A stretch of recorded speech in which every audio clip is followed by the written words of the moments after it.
Hi guys, and welcome to Distilling, where today we're looking at our Sieve plates, or spacer plates as we also call them.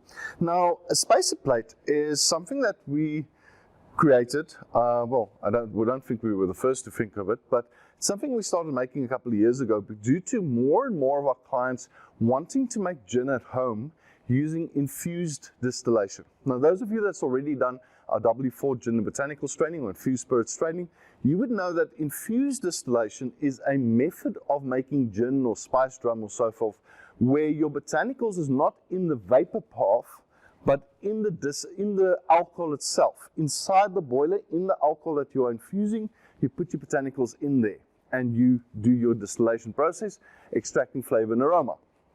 The problem with infused distillation is that you need specialized equipment. You need a jacketed boiler, indirect heat or insulated elements in order to stop the botanicals from burning, either at the bottom where you're applying heat or onto the elements. And the moment you're looking at jacketed equipment, it becomes expensive.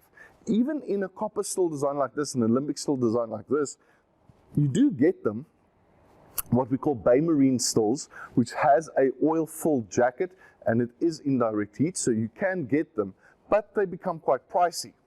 And most of our clients have stills like of this design, and they wanted to modify that in order to make it possible for them to do infused distillation. So what we developed was a sieve plate. Now, the plate basically looks like this, two sections with a spacer.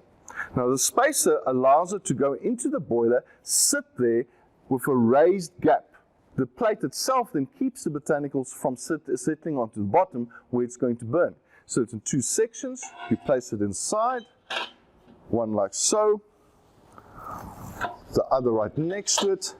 It is perfectly shaped for the size of the boiler, and now you've got that spacer at the bottom. You can put in your alcohol, put in your botanicals, put your vapor chamber on top, seal it up, and voila, you can do your infused distillation, make your rum, your spiced rum if that's what you're making, make your gin, do whatever infusion you want, and you don't have to worry about the botanicals burning to the bottom of the boiler.